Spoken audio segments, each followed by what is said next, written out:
Semiología de la fiebre. La temperatura normal del cuerpo humano refleja el equilibrio entre dos procesos opuestos: la producción de energía en forma de calor por los tejidos vivos, como el músculo e hígado, llamada termogénesis, y la pérdida de esta al medio ambiente a través de la emisión de rayos infrarrojos y la transferencia de energía desde la piel y los pulmones. Su regulación, como otros aspectos fundamentales de la biología humana, comprende la compleja interacción de respuestas autonómicas, endocrinas y de comportamiento, dirigidas, en este caso, por neuronas termosensibles ubicadas en la región preóptica, el hipotálamo anterior y las estructuras adyacentes. El cuerpo puede además intercambiar pasivamente energía con el ambiente. Termorregulación. La temperatura corporal central, temperatura de la sangre en la aurícula derecha, tiene un valor promedio de 37 grados centígrados, con variaciones diarias no mayores de 0,6 grados centígrados. En condiciones fisiológicas, cuando la temperatura corporal central se eleva, se produce vasodilatación cutánea y aumento de la sudoración, que disipan calor por convección y evaporación, respectivamente. Si la temperatura corporal central desciende, se aumenta la producción de calor, por incremento insensible del tono muscular, y se atenúa su pérdida por disminución de la sudoración y vasoconstricción.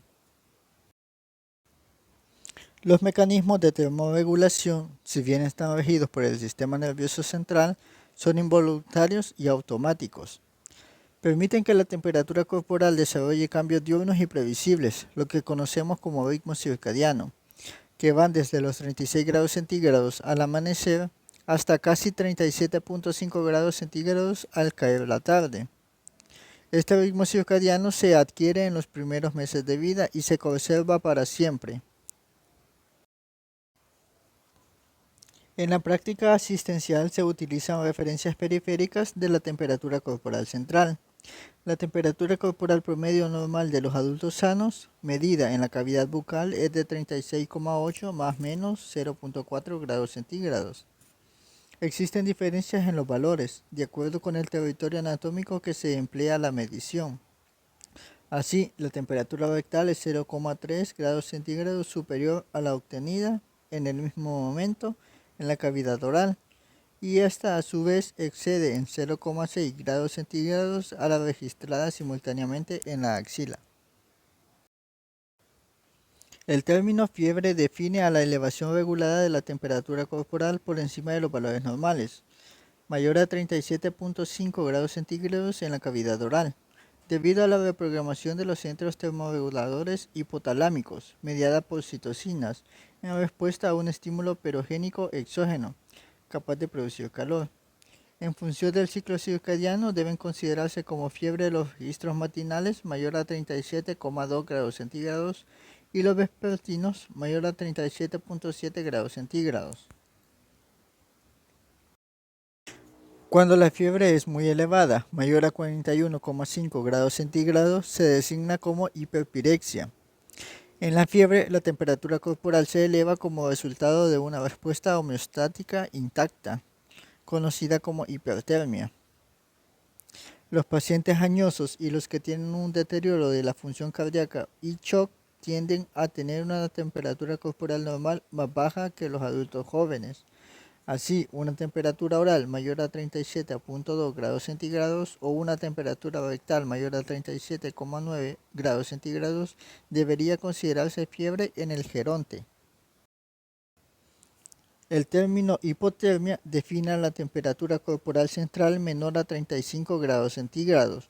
Puede ocurrir en forma accidental, por exposición a una temperatura ambiental baja, como consecuencia de una condición de enfermedad como sepsis, shock, mixedema, o consumo de drogas como alcohol, psicofármacos, anestésicos o marihuana. En el siguiente cuadro tenemos los componentes de la fiebre. Estos pueden ser autonómicos, como la vasoconstricción cutánea, con derivación del flujo sanguíneo a estructuras profundas, una disminución de la sudoración y taquicardia y aumento de la presión arterial. También podrían ser endocrino-metabólicos, como aumento de la secreción de glucocorticoides, somatotrofina o aldosterona, o también del comportamiento, como escalofríos, búsqueda de ambientes cálidos, anorexia, somnolencia, reducción de la actividad física y también podrían ser por coordinación hipotalámica. La respuesta febril se pone en marcha cuando agentes externos al huésped, que reciben el nombre genérico de pirógenos exógenos, producidos por un foco infeccioso, estimulan la síntesis y liberación a la circulación, desde los monocitos macrófagos, neutrófilos, algunos grupos de linfocitos T, fibroblastos y células endoteliales activadas, de proteínas proinflamatorias de bajo peso molecular y corta vida media intravascular llamadas citocinas. Por lo menos una docena de estas son capaces de producir fiebre y se las denomina pirógenos endógenos. Las citocinas pirogénicas circulantes establecen la comunicación biológica entre el sistema inmune y el sistema nervioso central. Probablemente sean incapaces de atravesar la barrera hematoencefálica. Algunas infecciones virales del sistema nervioso central que inducirían la síntesis local de citocinas pirogénicas por las células gliales y algunas neuronas estimularían al centro termorregulador. Es probable que fragmentos pequeños de pirógenos endógenos capaces de atravesar la barrera hematoencefálica y pirógenos endógenos cerebrales producidos como respuesta a los pirógenos endógenos circulantes actúen de la misma manera. En ocasiones los registros térmicos mayores de 37.5 grados centígrados en la cavidad oral pueden plantear el diagnóstico diferencial entre fiebre e hipertermia. Se define a la hipertermia como una elevación de la temperatura corporal por encima de los valores normales debido a producción excesiva de calor, como por ejemplo el ejercicio prolongado e intenso, reacciones adversas a neurolécticos y anestésicos o tirotoxicosis, una disminución de la disipación de calor por temperatura y humedad ambiental elevadas, por ejemplo el golpe de calor, y pérdida de la regulación central, como daño del centro hipotalámico termorregulador por traumatismos, hemorragia, tumor, etc. Tipos y clasificación de las fiebres. Cuando los métodos de diagnóstico de las infecciones eran precarios, el análisis de la magnitud y frecuencia de los picos febriles y de la curva térmica, conocidos como patrones de fiebre, eran un signo importante para el diagnóstico diferencial de las enfermedades agudas febriles. Sin embargo, muchas enfermedades diferentes tienen pautas febriles similares. La fiebre intermitente, éctica o séptica se caracteriza por elevaciones térmicas que retornan a los valores normales durante cada día de fiebre. Estas se observan en enfermedades bacterianas, especialmente abscesos, o también en la tuberculosis miliar y linfomas. La fiebre continua o sostenida no presenta variaciones mayores de 0,6 grados centígrados por día. La fiebre remitente no baja a valores normales durante cada día de fiebre. La fiebre periódica aparece con intervalos fijos y predecibles, como por ejemplo en la neutropenia cíclica. La fiebre recurrente es la que reaparece después de uno o más días de apirexia. Puede tener un patrón intermitente, continuo o remitente, por ejemplo, fiebre en dromedario. Una de las formas más difundidas de fiebre recurrente es la fiebre de Pell-Eckstein, que consiste en periodos afebriles de 4 o 5 días, que alternan con periodos afebriles de duración similar y se repiten en forma regular durante varios meses. La fiebre es una manifestación característica de la mayoría de enfermedades infecciosas y en algunas situaciones indica que el enfermo padece una emergencia médica. No obstante, un sinnúmero de enfermedades inflamatorias, traumáticas, mediadas inmunológicamente, metabólicas agudas, vasculares, hematopoyéticas, endocrinas, genéticas y tumorales pueden expresarse mediante fiebre. En el paciente inmunocompetente, la mayoría de las veces es una manifestación de una enfermedad infecciosa común, como infecciones de las vías aéreas superiores. La medición de la temperatura corporal se realiza de manera sistemática en cada día de actividad médica. Sin embargo, se desconoce el origen de la práctica de medir la temperatura corporal como signo para evaluar el estado de salud de un individuo. Las primeras referencias escritas vinculadas con la fiebre datan del siglo VI a.C. y hay pruebas de la existencia de dispositivos para medirla desde 1 o 2 siglos a.C. El primer termómetro clínico fue inventado por Santorius, de la Escuela de Medicina de Padua, en el siglo XVII. En 1868, Carl August Wunderlich publicó El curso de la temperatura en las enfermedades, y es reconocido como el primero en considerar la fiebre como un signo de la enfermedad más que como la enfermedad en sí misma. Interpretación clínica. Fiebre aguda menor a 15 días de duración. La mayoría de las veces es la manifestación de una enfermedad común. Las causas más frecuentes son infecciones de las vías aéreas superiores, infección de la piel y las partes blandas, infección urinaria y neumonía. No existen patrones ni magnitud de fiebre que se asocien de manera específica con una infección determinada. El grado de elevación de la temperatura corporal no se correlaciona con la gravedad de la enfermedad que la produce.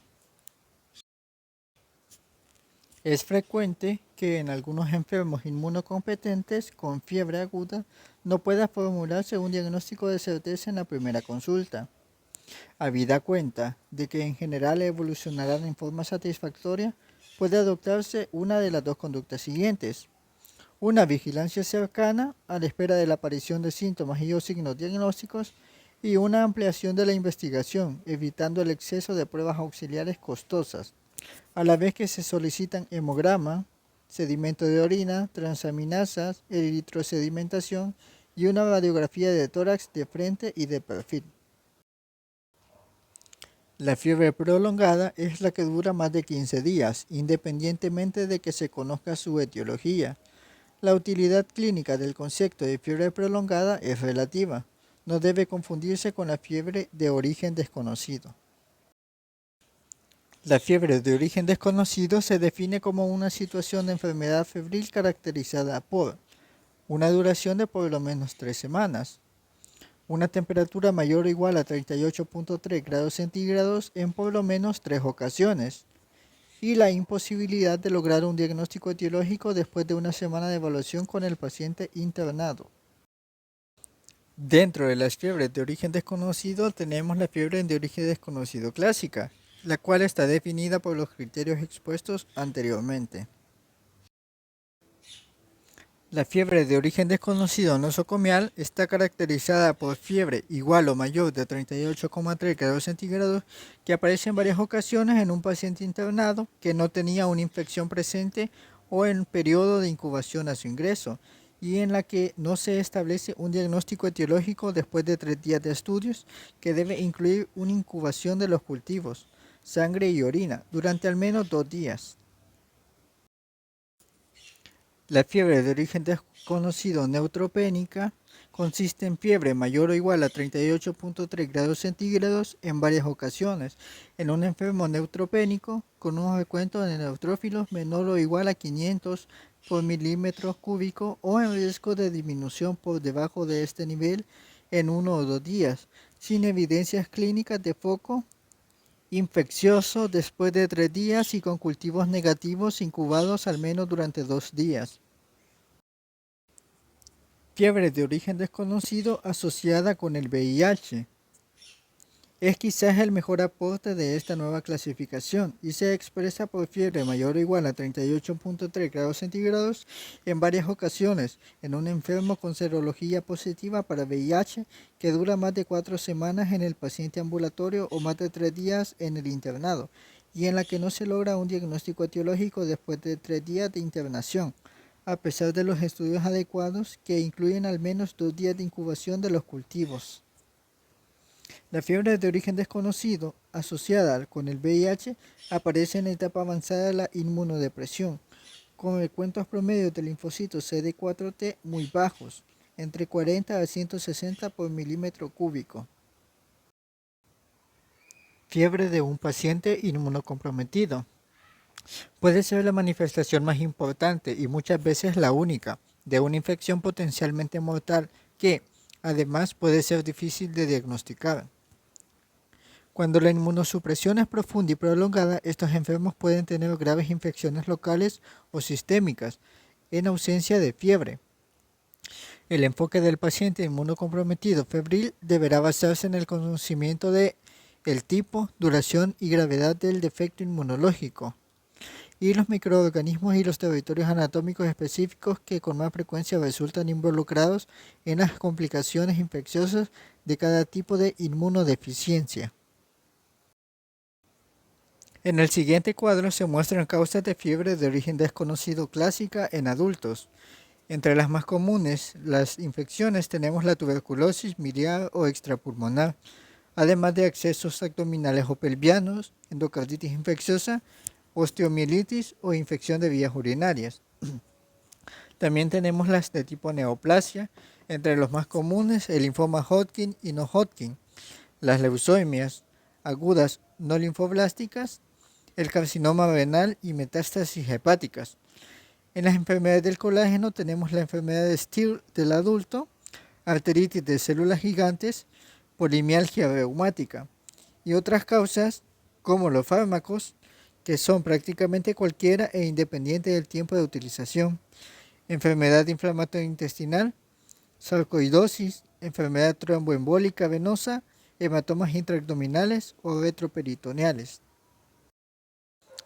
Ahora se nos presentan dos casos clínicos. En el primero tenemos a don Severiano, de 72 años, quien fue traído a la consulta por sus familiares por presentar deterioro del nivel de conciencia. El interrogatorio indirecto determinó que sufría enfermedad de Alzheimer y que desde 15 días antes de la enfermedad actual se le había indicado 2 miligramos al día de haloperidol. En el examen físico se detectó una temperatura corporal medida en la cavidad oral de 41 grados centígrados, frecuencia cardíaca central de 168 latidos por minuto, una tensión arterial de 170/95 milímetros de mercurio, piel caliente y seca, rigidez muscular generalizada y coma sin defectos neurológicos focales ni signos meningios. No se encontraron otros signos anormales al examen físico. En cuanto a los valores de laboratorio, tenemos un hematócrito del 58%, leucocitos de 22.000 por milímetro cúbico con neutrofilia, uremia de 120 miligramos sobre decilitro, un sodio plasmático de 158 miliequivalentes por litro, una creatina fosfosinasa o CPK de 1800 unidades internacionales por litro y sedimento de la orina normal. La radiografía de tórax de frente y perfil era normal y el electrocardiograma demostró una taquicardia paroxística supraventricular. Los hemocultivos fueron negativos y la tomografía computarizada del cerebro mostró atrofia cortical y dilatación secundaria de las cavidades ventriculares. Como segundo caso clínico tenemos a Vanina, una enfermera de 32 años quien consultó por fiebre diaria mayor o igual a 38.5 grados centígrados en la cavidad oral, de 6 meses de evolución. Estaba en buen estado general y el examen físico era normal. Después de 3 semanas de evaluación como paciente ambulatoria, no habían aparecido hallazgos semiológicos anormales. Los registros de temperatura corporal supervisados por el médico fueron reiteradamente normales. En ambos casos tenemos varias preguntas generadoras, las cuales pueden contestar ustedes para determinar qué tipo de fiebre es la que padece cada paciente. Como bibliografía para este capítulo hemos utilizado la segunda edición de Argente, el capítulo 9.